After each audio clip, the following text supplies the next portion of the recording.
ओम शांति। ज्ञान को स्वयं में समाने से ही अनमोल मोती और अमोघ शक्ति की प्राप्ति।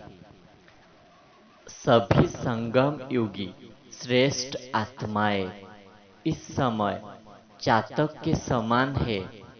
जैसे सीप के लिए कहते हैं कि हर बूंद को स्वयं में समाने से मोती बना देती है, ऐसे ही आप सभी भी जो ज्ञान के बल व महावाक्य सुनते हो और धारण करते हो, वह एक एक बोल क्या बन जाता है।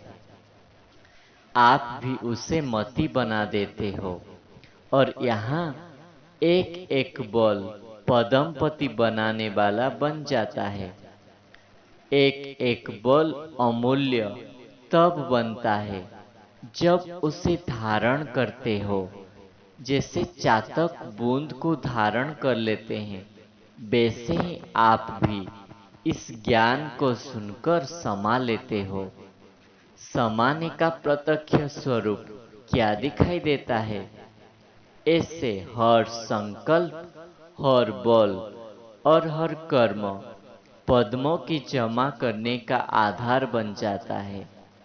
अर्थात हर सेकेंड के बोल में वो आत्मा पद्मपति स्वरूप में दिखाई देती है। स्थूल धन का नशा और खुशी चेहरे पर चमकती हुई दिखाई देती है, लेकिन होती वह अल्पकाल की है। परंतु ज्ञान चातक के चेहरे पर खुशी की झलक सदा स्पष्ट दिखाई देती है। अपने दर्पण में तीसरे नेत्र द्वारा अपनी ऐसी झलक को हर समय देखते हो। हर सेकेंड के जमा का हिसाब चेक करते हो, प्लस कितना होता है और माइनस कितना होता है। ऐसा अपना स्पष्ट हिसाब रखने के अभ्यासी बने हो। विशेष समय निकालकर हिसाब किताब देखते हो। अभी अभी कमाई, अभी अभी गवाई। यह उतर चढ़ाव अगर ज्यादा होता है तो सोचने, देखने और करने का विशेष समय निकलना होगा। अगर एकरस कमाई है, जमा ही होता जाता है। बार बार नुकसान की कोई बात नहीं, अर्थात खाता क्लियर है, तो जिस समय भी चाहे एक सेकेंड में हिसाब निकाल सकते हो। क्या रिजल्ट देखते हो। अभी तो अनेक आत्माओं के अनेक जन्मों के बने हुए खाते, जिसको पाप कर्म का खाता कहा जाता है, उसको भस्म करने वाले हो। वे स्वयं अपना ऐसा खाता बना नहीं सकते। यह तो पुराने खाते हैं। आप तो पुराने खाते समाप्त कर नया जन्म, नए खाते बनाने वाले हो। पुराने खाते सब खत्म हो रहे हैं, ऐसा अनुभव होता है। यदि पुराने खाते को पूर्ण रीति से चुक्त करने की युक्ति नहीं आते हैं, तो ये थोड़ा सा रहा हुआ खाता बार बार दिल को खाता रहेगा। यहाँ भी यदि माया का कोई कर्ज होता है, तो कर्जदार बार बार तंग करते हैं। ऐसे कर्ज को मर्ज कहा जाता है। यहाँ भी माया का कोई कर्ज पुराने खाते में रहा हुआ है, तभी माया बार बार परेशान करती है। वो किसी न किसी मानसिक कर्ज के रूप में है। वो कर्ज चुकता करना पड़ता है। तो अपने खाते को चेक करो कि कोई रहा हुआ कर्ज संकल्प व संस्कार के रूप में या स्वभाव के रूप में रहा हुआ तो नहीं है। जैसे शारीरिक रोग व कर्ज बुद्धि को एकाग्रचित नहीं करने देता, न चाहते हुए भी अपनी तरफ बार बार खींच लेता है।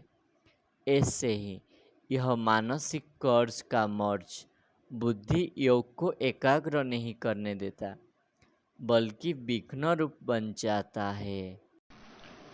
अभी तो समय की समाप्ति की समीपता है, तो अपने भी सब हिसाब चेक करो और समाप्त करो। हिसाब किताब आता है ना, मास्टर नॉलेज फुल हो ना। पुराने खाता का कर्ज या तो व्यर्थ संकल्प विकल्प के रूप में होगा, या कोई संस्कार व स्वभाव के रूप में होगा। इन बातों से चेक करो कि संकल्प एक है, याद भी एक को करते हो, अथवा करना एक को चाहते हो, होता दूसरा है। अपनी तरफ क्यों खींचता है? क्यों खींचता है? बोझ है कोई जो अपनी तरफ खींचता है। हल्की चीज कभी भी नीचे नहीं आएगा, वो चढ़ती कला में ही होगा। किसी भी प्रकार का बोझ कितना भी ऊपर करना चाहे तो ऊपर नहीं जाएगा, बल्कि नीचे ही आएगा। ऐसे ही सारे दिन की मनसा वाचा कर्मणा में, संपर्क और सेवा में इन बातों को चेक करो। सेवा में भी प्लान और प्रैक्टिकल में, संकल्प और कर्म में अंतर क्यों? उस अंतर का कारण सोचेंगे तो स्पष्ट दिखाई देगा कि कोई ना कोई कमी होने के कारण प्लान और प्रैक्टिकल में अंतर होता है। सर्व शक्तियों में से कैसी विशेष शक्ति की कमी है? जैसे योद्धा मैदान में सर्व शस्त्रधारी नहीं बन जाते हैं, तो समय पर किसी साधारण शस्त्रों की भी आवश्यकता पड़ जाती है। तो उन्हें साधारण शस्त्र की कमी भी बहुत नुकसान कर देती है। यहाँ भी सर्व शक्तियों का समूह चाहिए, अर्थात सर्व शस्त्रधारी चाहिए। अपनी बुद्धि से भले जज करो, करते हो कि यह तो साधारण बात है, यह कभी भी समय पर बड़ा धक्का देता है, इसलिए टाइटल ही है मास्टर सर्वशक्तिमान। बाप सर्वशक्तिमान और बच्चे मास्टर सर्वशक्तिमान नहीं। विजय का अर्थ ही है सर्व शस्त्रधारी। चेकिंग के साथ चेंज क्यों नहीं कर पाते हो? चेंज तब होंगे जब सर्व शक्तियां स्वयं में समाई होगी, अर्थात नॉलेज के साथ साथ पावरफुल दोनों का बैलेंस चाहिए। अगर नॉलेजफुल 75% और पावरफुल में 3-4 मार्क्स भी कम है, तो भी बैलेंस बराबर बराबर चाहिए ना। नॉलेजफुल का रिजल्ट है प्लानिंग, पावरफुल की रिजल्ट है प्रैक्टिकल। नॉलेजफुल का रिजल्ट है संकल्प, पावरफुल का रिजल्ट है स्वरूप में आना। दोनों की समीपता और समानता ही दोनों का समान रूप बनना, अर्थात संपूर्ण बनना।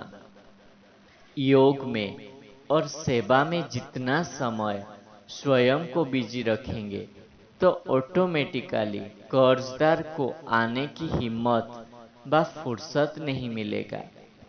अच्छा, ओम शांति।